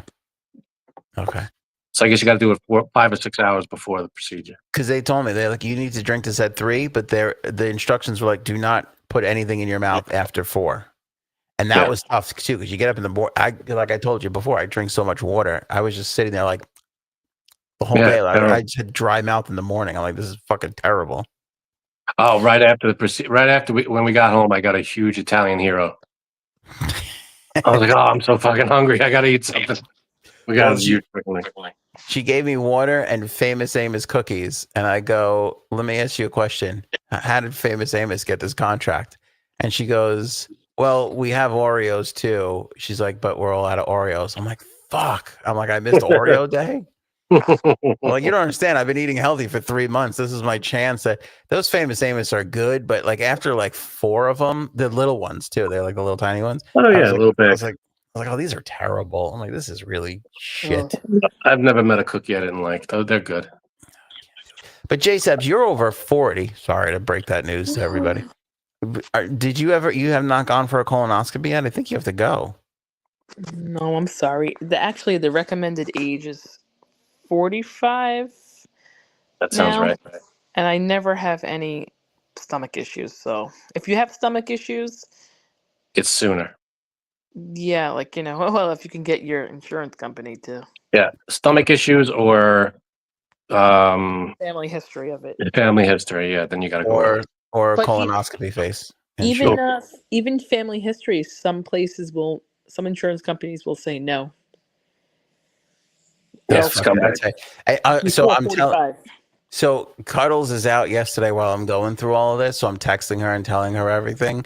And I call her on the phone and I give her the lowdown of what's going on. And she goes, "This is why nobody hates the guy that shot the insurance company CEO." She's like, "This is exactly." She's like, "Everybody has these kinds of experiences." Did you think of me? I did. I swear to God. I think I even brought you up to her. I go, Janine is constantly cautioning against this with all, and because you didn't go through everything, but one day on one episode you went through like maybe 50% of what you went through, and that was way too much for any human being to have to sit through, Oh, thank you. Yeah. So no, but it's the truth. I mean, especially what you suffered, I have I have gas issues basically. Like, I mean, you can wrap it up in that. You suffered a tragedy. You know what I mean? Like, and for them to still put you through the ringer. Oh, yeah, God. That is scumbag territory. Scumbags, absolute scumbags. So, well, that's why I want to move to Europe and have their insurance. No shit. Like Ellen, you gonna pull an Ellen or? What's it, Rosie? Rosie O'Donnell. Universal healthcare, man. I don't know. We can do it, I feel, but you just fix the fucking thing around. We're the richest country in the fucking planet. No, but God forbid the fucking CEO doesn't have a fucking second yacht, Exactly. Sons of bitches. Plots with J-Sebs knows a friend of his doctor. Listen, you never know. The whole I don't know. I could go on forever on this. I know we got to get to a game. Jason, we haven't talked to you in a while. You got anything before we get into the game? Just crazy busy. End of school year stuff. Plus, end of school year for my kids, end of school year for my job, and golf outing stuff. The golf outing. When is that again? I still don't have a fucking date on that. Wow. I know you guys texted me. I just haven't looked at it. Like June 30th? Right? Yeah. Oh, that's coming up soon. I've been fighting insurance companies. I haven't had the time to, Yeah, right. to get into it. And having soupy poopy, as someone wrote in the comments, from your butthole. Soupy poopy I can handle. Pain and vomiting, and not being able to hold anything down, that I can't handle. I'm telling you, man, look into food allergies, because this only happens check what you're eating and when it happens, and what you're eating when you get those symptoms, and just see what it's made of and what's causing it. But what the doctor told me, the doctor said to me, she goes, "Aunt, it could literally be 30 to 45 different things." Yep. Okay, but you're not eating. You're not touring the world. You're eating a certain amount of things. Right. But the problem, here's the other. Now we're just getting into aunt pitching. But I'm eating high fiber, high protein. Like I'm trying to eat well, but the fiber stuff, like avocado, asparagus, all that causes a lot of the pain. Like, so it's like I can't get back into my regimen now. And it's just leaving me this like misery of like, I'm finally getting my act together, for years. I got like a great 2-month streak running here where I'm putting in the work, I'm hitting the gym, I'm doing all this stuff. And it's like, now it's like, you take a step back. It's fucking frustrating as all hell. All right, I understand. I'll get to the bottom of it. Yeah. All right, Aaron C. We don't want to hear me pitch anymore. Aaron C. is here for a game blind top 5. I'm excited. I'd love to sneak 2 in if we can. Yeah, no, it's okay. Sorry. You guys have You guys have a wedding to go to this weekend, which is lovely. Yeah. Supposedly somebody I know is getting married, which I've never met this person that you claim I met, but maybe not. Yeah, I don't know. J-Subs, do you ever remember me walking down the aisle at Frank and Aaron's wedding? I don't really remember walking down an aisle. I think I was just... I know, because I wasn't there. Why'd you break that up, you jerk? He was waiting for you to say that. I could saw it on his face. Did you see my face as soon as you brought up the wedding? No. Janine wasn't at the wedding? She didn't get invited to the wedding? No. That's okay. I accidentally invited Janine to the wedding. She wasn't on the list. And we meant to invite Janine, my cousin, and then... Boy, was she pissed, by the way. That was a whole big explanation. What could you do? What could you do? Exactly. What are you going to do? That's really it. But from what I recall, I mean, this is why Frank and Aaron's story doesn't stick. I was standing at the altar. I don't remember walking down the aisle. So we have photographic evidence. We've shown you the picture like so many times.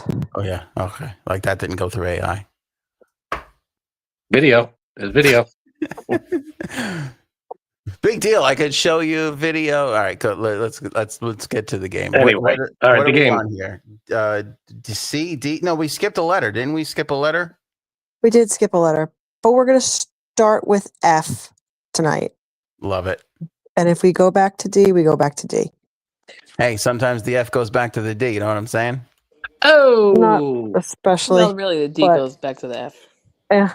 I'm old. Okay.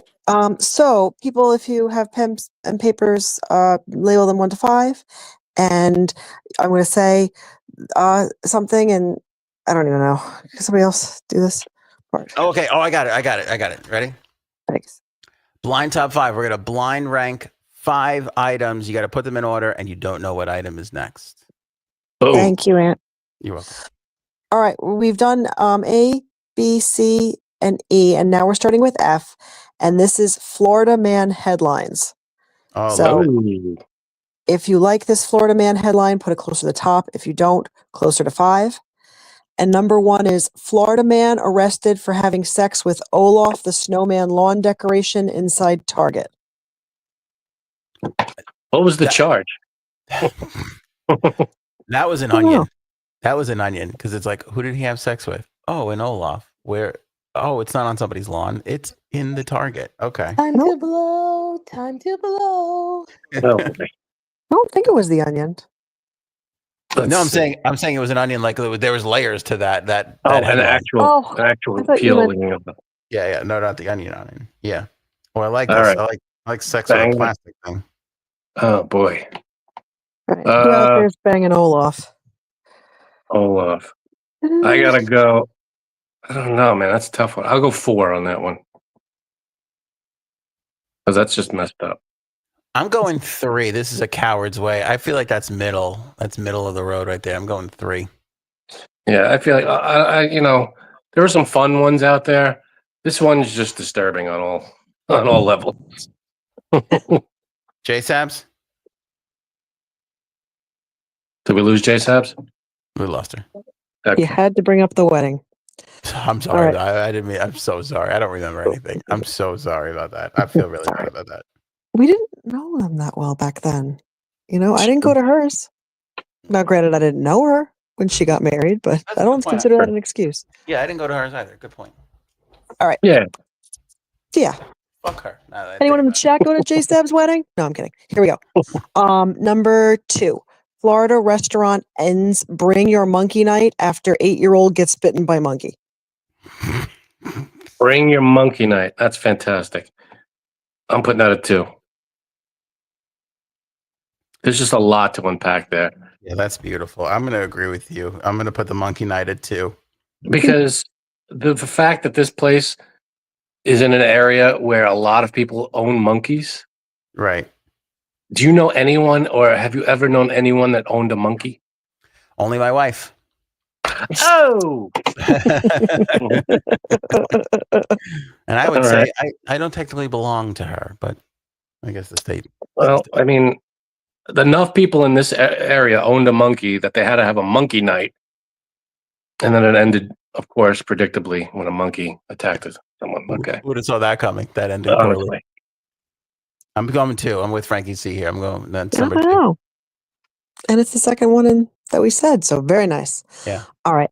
Number 3, Florida man arrested for calling 911 after his cat was denied entry into a strip club. Uh-huh. Do you think they said to him, "There's plenty of pussy in there, sir"? Yeah, that was an easy one. Come on. That was low-hanging fruit. I didn't have to go there, but you know what? I haven't had a good episode, so I'm trying to score all the points I can. So excuse me there. I'm going to put that at number 1. I just don't think it's going to get better than that. I would love to hear the 911 call. Like, what is he saying? 911, what's your emergency? Yeah, this fucking strip club won't let me in with my cat. What? I don't know why. I don't expect you to know the answer to this, Aaron. I feel like this was either Northern Florida or Panhandle. I just have a feeling. That's funny. I don't know. I'm putting cat at number 3. Okay. All right. So do we both have 1, 2, and 3? No, you put the first one. If we put Olaf at 4, right? Yeah, I've got 2, 3, and 4 filled. Monkey, cat, Olaf. Okay. I'm putting the cat denial at number 1. All right. Number 4, Florida man arrested for hanging on traffic light and shitting on cars passing underneath. 1. That's fantastic. Some people do colonoscopy prep a whole different way. You think you waited for the green light? Oh, funny. That's good. Brings a whole new meaning to this. Traffic is shitty. You know what I'm saying? That's fantastic. I have to go 4, and I'm regretting my list a little. I'm going to go 4 because that's the highest I can put that. That's brilliant. It raises a bunch of questions. How did he get up to that light? Like, in the middle of the street, traffic light's got to be what, 20 feet in the air? How's he hanging off of that thing? Also, can you climb anything while you're holding in a deuce? I mean, I can barely get up the stairs sometimes if I'm holding it in. Not only that, pants off or on before he starts to climb. Yeah, that's this guy. See, there's a lot. Again, another one going. But I like the statement. It's political, and I get it. I'd like to meet this guy, shake his hand. I probably wouldn't shake his hand. I'd wave from across the room. No, that's okay. Lion Y says number 2 because it works on so many levels. How did we miss that? That's perfect. I don't know how we missed that one. That's see what real comedy is. That's how you do it, folks. Okay, and rounding out Florida man headlines, number 5, Florida man arrested for climbing on playground equipment and screaming to children how babies are made. Yeah, see, I'm not a fan of that. No, that's just wrong. See, I'm happy with this at number 5. That I have. So here's my list is traffic light, monkey, cat, Olaf, babies. That's a good list. Yeah, I'm happy with that one at the bottom. I can't really read yours. Let's see. No, right. I got Pussy Denied, Monkey Night, Olaf, Traffic Pooper, and Baby Screamer. These are the same 5 things I'm going to have you read back to me to test your dementia in upcoming years. Monkey, cat, Olaf, babies, traffic light. Aaron C., I think we got time for at least one more. Okay. Let's keep going. Let's keep going. Okay. G is non-alcoholic drinks. Okay. Non-alcoholic drinks. Okay. All right. Number 1 is grapefruit juice. Grapefruit juice is good, but I feel like there's going to be others that are going to be way better. So I'm going at 5 with grapefruit juice. Me too. That's a 5 for me. I think it's gross. I don't grapefruit juice. Really? No good. I like grapefruit. I could go for it every now and then. That's surprising because I'm pretty sure Snapple doesn't make a grapefruit, but I could be wrong. They don't. I've looked. No, I haven't looked, but I don't think they do. You looked when they took you on that VIP tour that they take all their top customers on? I'm looking into being part owner, but Where's the grapefruit room? Do you guys? No? Okay. Not grape juice, grapefruit juice, just for those to be clear. These are all starting with G, though. Yeah, grapefruit juice. Okay. Okay. The second one is grape Kool-Aid. Oh, I don't. If I've had it, it's been decades since I've had grape Kool-Aid. So it does sound amazing though. So I'll put that at 3. I'm putting it at 4. I don't like grape, and I also don't like I didn't grow up with Kool-Aid. I missed the whole That was not something that made it into the household when I was a young kid. I feel like I had it every now and then, but not often enough, to be an expert on it. But I like grape. Anything grape is probably my favorite flavor of most things that have different fruit flavors. It's crazy. Oh man, grape gummy, anything, grape ice pops, grape everything is good. Can people agree with me that grape is literally the last flavor available? Ice pops, lollipops.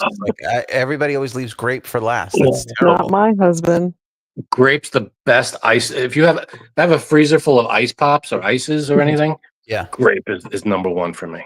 See, this is great for Erin. She doesn't have to feel guilty throwing away grape ice pops. No, I'm in on grape. You could have all the watermelon and cherry you want. Give me the grape every day. Oh, those are the 2 best flavors you just named. No. Yeah. Too run of the mill. Give me the grape. Grape is so much sweeter and I'm all in. My Kool-Aid memory is my mom made it for us and the neighborhood kids in the backyard, and I spilled all of it, so none of the kids got any, and then I immediately got stung by a bee. So it was like a really bad day. Everybody hated me, and a bee stung me. Oh man! But what flavor was it? Cherry. Nice thing. Of course, it was like a normal human being. If it was grape, they wouldn't have stung you. Is all I'm saying. If it was grape, the kids would have praised me for having it on the floor. No, I'm kidding. It's great. All right, I'm just joking. It's wonderful. But here we are at number 3, which is ginger ale, and any brand you want. Ginger ale's good. I could go. Ginger ale is one of those things I only really drink when I'm sick. True. Or whenever I drink it, it reminds me of when I was a kid and I had to drink it. I'll give you a second, for instance. What about when you fly? Ginger ale is one of the most popular sodas while flying. Is it really? I swear to God, I read this just a few weeks ago, and I realized that every time I get on a plane, I get a ginger ale. I don't get a Coke. I get a ginger ale. I try to go for like Sprite, something like that. Something like a clear, like a 7-Up or a Sprite or Sierra Mist, something clear. but still sodery. That's why Soder? when you throw it up, it's not as It doesn't stain as much, right? You jerk. I put ginger ale at 4 because I do like it, but again, it reminds me of when I'm under the weather. Okay. I put it at number 2. Also, it does help with nausea, as Bird points out here. Yeah. Yep, ginger is one of those things that helps. Sure. But it's hard. There's only one ginger ale that is actually made with real ginger. All the other ones are ginger flavor, so there's no actual ginger in it, so it's not giving you that effect. So I forget which one it is, but you have Google. It's Canada Dry. I love that one. Yeah, Canada Dry is good. Have you tried eating ginger? I have not. Well, might help the old tum-tum. What I did was one day I went and got a ginger juice, and that did not. It didn't. It was that ginger. Terrible. Something else. It was a couple of 3 juices together. It was probiotic. It was supposed to be natural, like probiotic, and it did not go well. So I was like, okay. Yeah. Okay. Yeah. All right, Aaron, just 2 more left in this drink blind top 5. Number 4 is Gatorade. Now, would you like me to ascribe a flavor or just Gatorade? Not grape, I'll tell you that. No, just Gatorade is fine. Just Gatorade. My favorite Gatorade has got to. I'm gonna put that at 2. My favorite has got to be lemon lime, the green one. You have interesting taste buds. How is that not everybody's favorite? You know what's weird? Let me know in the chat. Gatorade. What's your favorite flavor? Mine is lemon lime. Good call. Everybody put their favorite Gatorade. You know what's weird about Gatorade? All of a sudden, cherry became white colored. I don't know when that happened. Really? If you look at the cherry Gatorade, it's white now. It's like, or is that Powerade? No, I'm pretty sure it's Gatorade. Right. There's still a fruit punch. That's red. But the cherry Gatorade is white. Let's see. Mercury says lemon lime. It's a favorite, right? Robin says apple. Wait, you picked Mercury. Mercury did say it first. Okay, never mind. Did it first. Top of the list. Bird, the light blue one. Sure, I'm in. Robin, watermelon. Rhonda, lemon lime is the best, I think. Agreed. Neil Taylor says fruit punch. Lindarella, red dye. Oh, maybe there you go. Maybe they took the red dye out of the Gatorade. Maybe. Now it's clear. I think they're gonna have to start taking that, right? Don't they have to take that shit out of everything now? I think they do. Good. Take it all out. Give us the natural stuff. All right, last one. The last one is green tea. Oh, I got errand. Oh. Because I do not like green tea, and yet here we are, the number 1 spot. Not even Snapple green tea? No, I just do not like that flavor. Green tea does not do it for me in any form. Interesting.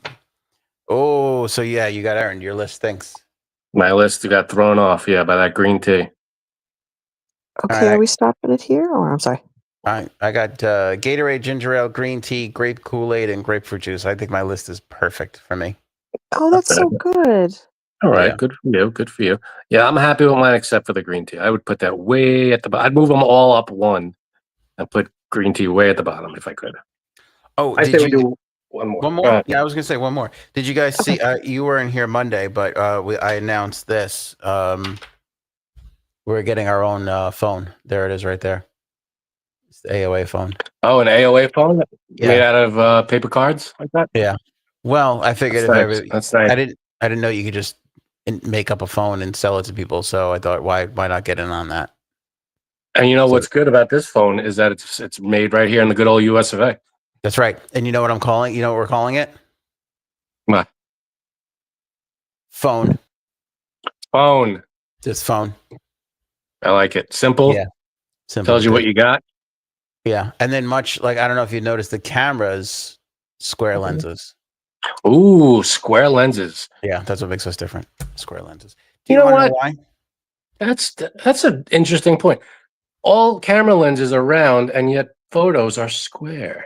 Doesn't make sense, does it? What the hell is going on here? Yeah, we're gonna stop that conspiracy. Also, because the American flag is square, so America.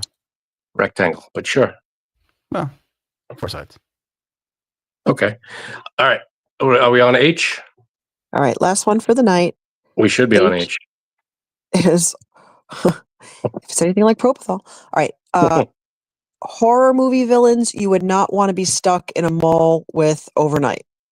So they're in the mall, you're in the mall, it's overnight, dusk till dawn, and you're in them with these guys. Okay. Interesting, because I hate horror movies, so I can't wait to see how this is going to play out for me. I can't believe you hate horror movies. Even the classic ones.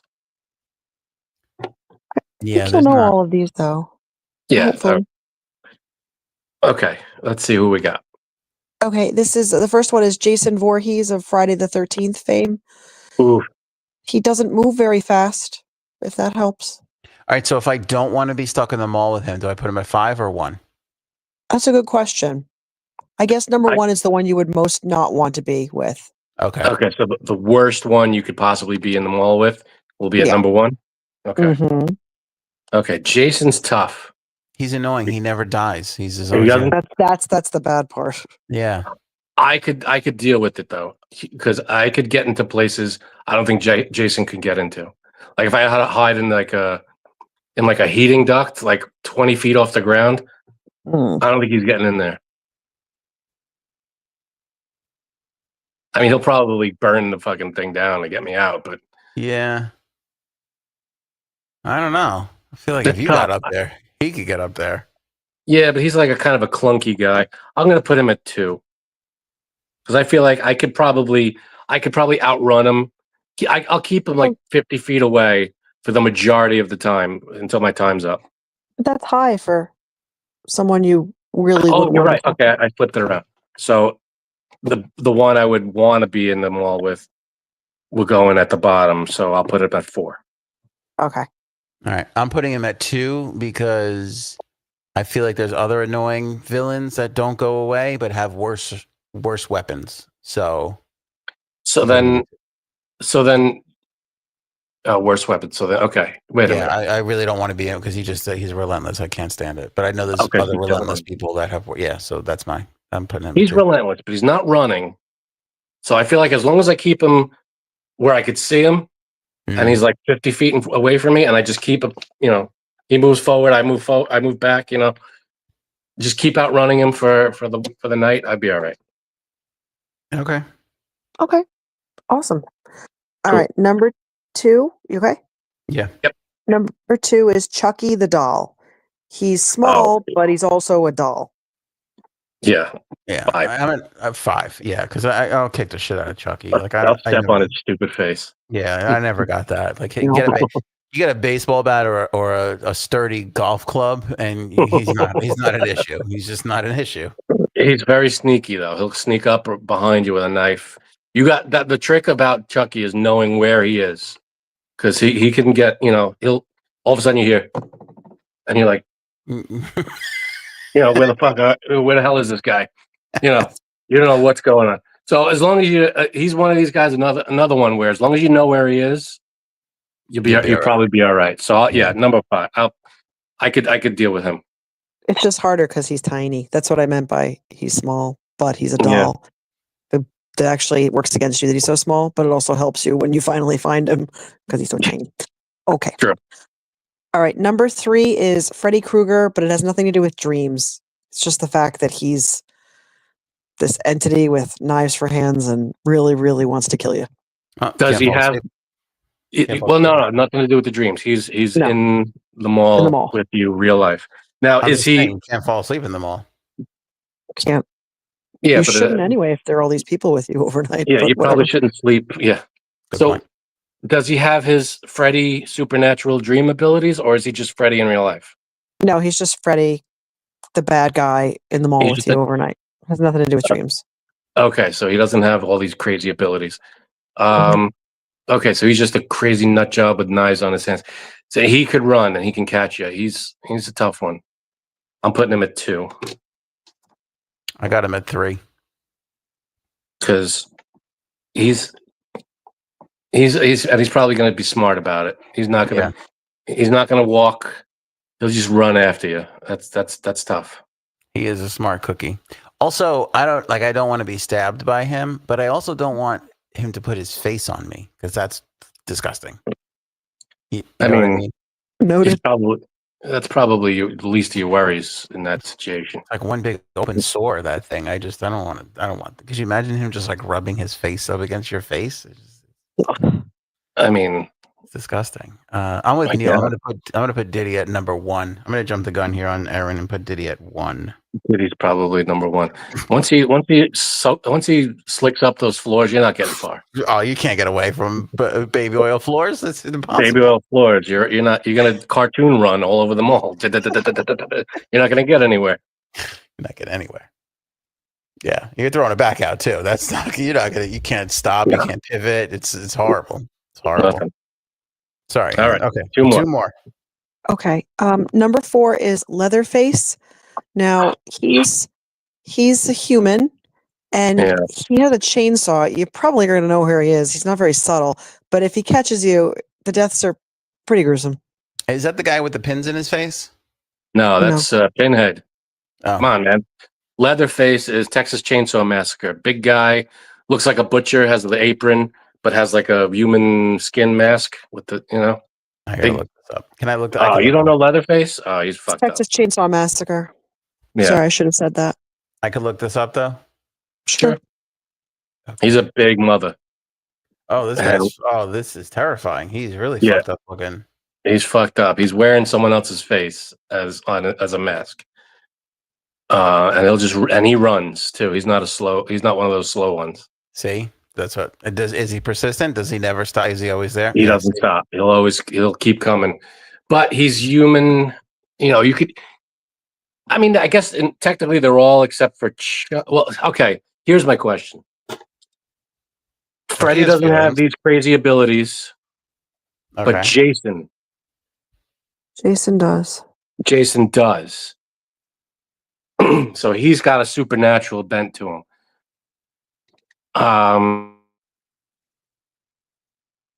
Texas Chainsaw guy, he's not supernatural. He's human, but he's a big bastard with a chainsaw, and he's not going to stop. And wherever you're hiding, he'll just chainsaw you right out. That's messed up. All right, I'm putting him at 1. I'm putting him at 1 too. Yeah, he's a tough one. He'll chainsaw that fucking heating duct you're hiding in right down to the floor. Yeah, he'll get you out of there. Yeah. Yeah, Leatherface, no good. My strategy held up. I knew there would be somebody with a worse weapon that's also persistent and annoying, and this guy's ugly and big to boot. Yeah, he's ugly, big. He's got a chainsaw. I mean, once it runs out of gas, I guess you're fine. But still, any of these guys, it's not going to be fun with any of these guys. I didn't think of that. Stab the fucking... Is there a gas tank on those things? There must be. You're going to get close enough to stab his gas tank on his fucking chainsaw? Are you out of your mind? I don't know. I guess I'll just run around one of those cell phone case huts until until one of us tires and gets killed. Just throwing these things at him. Just chainsawing them in half. I can just see you going, what happened to stabbing his gas tank? I'm like, I don't know. This is all I got. Cell phone cases. This is it. Yeah, get me something to stab it with, and I'm in. Crack the cell phone case in half. Hopefully it's sharp enough. Do me a favor, Leatherface. Chainsaw the lock on the Annie Ann's pretzels, and we'll be all right. That's hilarious. Yeah, that's a good question. Did we before we got locked in the mall? Did we have Annie Ann's or not? Because that's going to slow me down a little bit. And are all the stores open, or is it just you're out in the hallways? Oh, the stores are open. Okay, all the stores are open. That's good. You want to hide in those clothing racks. That's going to be effective. Yeah, that's a good hide. Those are good hiding spots. Yeah. I hid in a clothing rack when I was a kid once with my cousin, and it was one of those where it had like a ring in the middle, so we stood up on the ring. So even if you look down underneath the clothing racks, you couldn't see feet. Oh my God, my mom and my aunt were so pissed. Those things, yeah, I feel like that's the number one kid hiding. When you're a kid, you hide in those things. That's just what you have to do. What you do. Yeah. It's in the being a kid manual. What else are you going to do in Lane Bryant, for Christ's sake? You know what I'm saying? I mean, Jesus. Shop? Holy shit. Oh, I had a rough childhood. Okay, anyway, sorry, Aaron. You got one more? No, the last one is just Hannibal Lecter. I just thought it would be funny to see where you put him. Because it seems like he's so unassuming, but then he's going to hurt you. Oh, that's a tough one too. See, not only is he going to hurt you, he's going to eat your ass. That's not good. He kills you first, right? He doesn't eat you alive. No, he does not. Oh, really? You ever see the movie Hannibal? It was the sequel to Silence of the Lambs. No, I did not. Yeah, Ray Liotta didn't fare so well in that one. He ate him alive? Well, spoiler alert. Yeah, go ahead. All right. So, spoiler alert for the movie Hannibal. At the end, Ray Liotta, Hannibal Lecter has Ray Liotta sitting at a dinner table across from sedated. What's her name? Jodie Foster? No, it replaced Jodie Foster. Actually, it's her character. It's Clarice, but it's not Jodie Foster. Julianne Moore. Thank you. So she's sedated, sitting at the head of the table, and the other end of the table is Ray Liotta. Walks in Hannibal Lecter, and just takes Ray Liotta's top of his head off, and starts eating his brains. Delicious. Just puts them in a little frying pan next to the table, starts cooking them, feeding them to Ray Liotta, eating them. It's quite disturbing. He fed Ray Liotta his own brain. Yeah. Who the fuck thought of that? Who wrote that script? That's what I want. I'm telling you, it's fucking disturbing and fucked up. Hannibal Lecter is a scary one. Old man, I guess. I don't know how much he's going to run, but if he catches you, you're screwed. But I think I'm happy with this list. Jason's a tough one. I might be able to outrun Jason. He doesn't really run. So I got Leatherface, Freddy, Hannibal Lecter, Jason, Chucky. Let me see that next to mine. I'm pretty Leatherface both at 1. Our Freddy's are not there. We both put Chucky at the same spot, and everybody in the middle is a little different. Yeah. I think I'm happy with my list. Is it okay if I tell a slightly funnier Hannibal story? Yes. Yeah. Okay. So when we were on a cruise, when I was much younger, with my family, my dad was reading, I think, Red Dragon, which contains him at a younger age, I think. But the point is that Hannibal hated this man. It's a spoiler alert, but it's very, very slight. He hated this man because he was a bad guy. And he lured him somewhere. And then he made me read this passage, my dad, in this book. And he'd been drinking. Because it's a cruise, It was, he was on vacation. Yeah, I got so then he goes, so the last sentence is, and then Hannibal let the dogs out. And apparently they killed this guy. And I was like, why did you make me read this? Like, I'm on vacation. And he goes, the answer to the question, Aaron, who let the dogs out? All this time, it was Hannibal. I was like, oh my God. Yeah. So every time I hear that song, I always laugh because I'm like, Frank and I look at each other and we're like, Hannibal. Yeah, it was Hannibal. That's funny. Hannibal did it. How do we get your dad to write for this show? Because we need jokes like that. He's so funny. All right, thanks for letting me do this, guys. We're still going. We're only at H. We're going to keep going. Come back next week. Love it. Are we going to do the whole alphabet? Hell yeah, baby. Holy shit. This is like also Friday next week. BT5 marathon. Okay, Friday next week, because this Friday, Frank and Aaron are going to an imaginary person's wedding, which is amazing. It's going to be quite interesting. Guys. All right, thanks, Aaron. Let me ask this before I let you go, Frank. You see, are you going? I know you love, because this is Boston, correct? Correct. You going to hit Cheers? Might hit Cheers. I'm not sure. We'll see. You trying to sneak in a Cheers run? Might have to sneak in a Cheers run. I'll you know what I'll do is I'll share some pictures with the gang and everybody, with you guys, and we'll see where I am. If I hit up Cheers, I'll let you guys know. Sweet, that'd be great. Can you talk about the wedding at all, or this is not your thing? What do you want to know? My question is: are you in the wedding, or is Aaron in the wedding?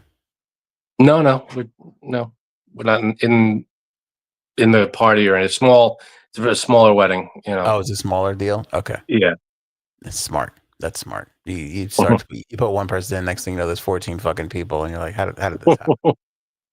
It should be fun though. Looking forward to it. That is fun. Is it a fun restaurant, place, wedding hall, outside, sand, inside? It's inside a library. I don't know the setup. I don't know how it's going to be. I don't know the look of the library, but I assume it's going to be fun, and we'll see. We'll have a good time. All right, make me this promise right now that you're going to look for the Hannibal book and you're going to do the Who Let the Dogs Out at the fucking wedding. You got to do that. I'm gonna try. I might even make a speech. If you can coordinate it with the DJ, then extra points for that. He fucking tears into Who Let the Dogs Out right after you crack the joke. Ladies and gentlemen, I have a little announcement today. You can all stand with your glasses. Yeah, you got to do that. That's a good. When I first met this couple, I always wondered who let the dogs out. Now, according to this passage right here. All right, fun. Also, bring Oval and just stick it in the library somewhere. 100%. Oval, baby. Pick it up today. Great book. Written by Erin C. herself. It's available on Amazon. Pick it up today. You can also do a digital download as well. Link in the description below to pick up your copy of Oval. Wonderful book written by Erin. Have you done that yet? Have you just randomly put these in libraries? You should just put them in a library. I have to do that. That's so fun. I want the library to it's there. Yeah, well, you put a little thing in the back. You just get a little code there, not zip code. What do they call it? These things. We call these things barcode. Thank you. Barcode. That would match their system. I had a lot of anesthesia this morning, so you'll have to excuse me. All right, we'll see you on Friday, everybody. Show me. What are your excuses? Maybe we should go now. Oh, you can't even hear it. Go ahead, say what you're going to say. We'll end it awkwardly. What are your excuses for the other days? Ah, there we go. See, it was worth it. It was worth sticking around.